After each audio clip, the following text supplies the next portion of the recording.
Hey guys, how are you? Hope you're all having a fantastic day, whatever time it may be. If you're Australian, then it's quite late in the evening, but I usually do my reviews at this time because it's when I'm free. So hopefully you enjoy this review. I haven't done a review for a few days now, so I thought it's time. And even if you don't enjoy the review, at least tell me you did lie about it to make me feel special. So the film I'm going to be reviewing is a Troma release. So if you're familiar with this company, you know what kind of film you're in for. But for those of you who don't know what you're in for, then hopefully after the synopsis, you know. So the film is technically a Belgian film, but I'm going to put it into my French horror collection because the original language is French. So like Calvaire, which is another Belgian horror film, I'm putting it into the French category because of the fact that the language is French. So if you've got a problem with that, I apologise, but yeah, that's just the way it is. But don't worry, if you don't like subtitles, the film is dubbed in English. So that saves the day for all you guys who don't like to read while watching. Personally, I would have rathered it in the original French language, but what can you do? So it was made in 1988, so it was only 5 years after I was born, so it's a fairly old film. Not saying that 27 is old, well, less than 27, but, you know, it's still older than modern. It was directed by Emmanuel Curvin, and I'm going to give the French title a go. My French is horrible, and I know I sound like a twat when I pretend I know French, but I think it's fun. So here goes. Les Memes Cannibales.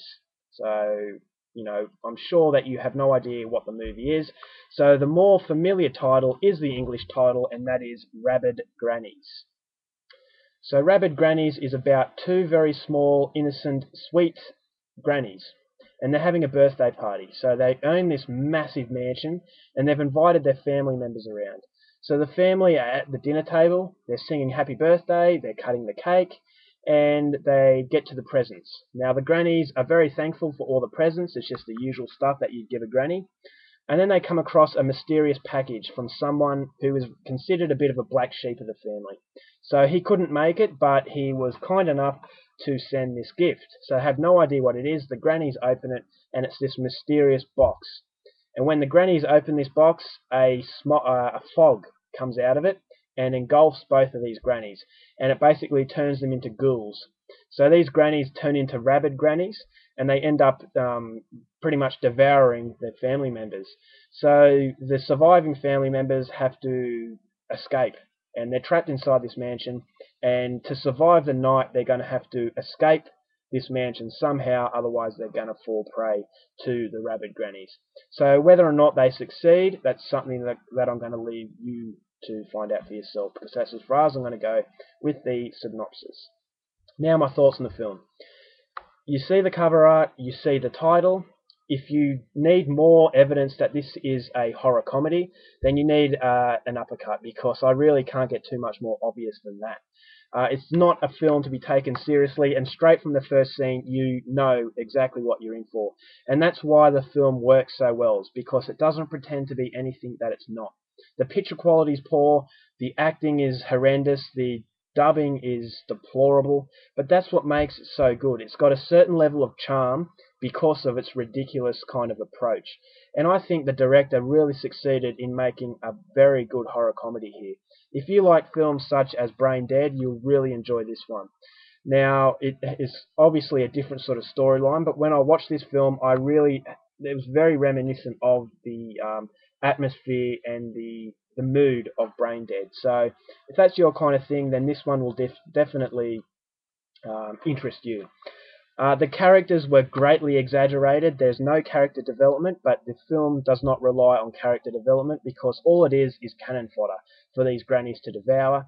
They're very unlikable. The whole family pretty much don't get on with each other. So they've got, as I said, very unlikable qualities, which makes it even better once the killing starts. So very, very shallow film, but as I said, a film of this nature, you don't need any depth. Now, surprisingly, the film actually had some very spooky moments, especially one involving a little girl coming up to the granny in her rocking chair. I thought that was a genuinely scary scene, and that's something that really surprised me because I wasn't expecting scary to come from a film such as this under the ridiculous kind of nature. So that was really good, and the director really does have talent, not only in comedy, but also horror. The dialogue was over the top, and it was actually really, really funny. And I found myself laughing out loud on quite a few occasions, and that doesn't happen often. So I actually found myself really, really enjoying this one because I went in there with the right mindset. Expect a film that will force you to leave your brain at the door. Just kick back. If you've seen a really depressing, really disturbing horror film and you want to lighten the mood, then this one is definitely at the top of the pile. Now, as I said, the grannies, the transformation scenes when they turn into the ghouls was just ridiculous, and it was so bad that it was just so funny.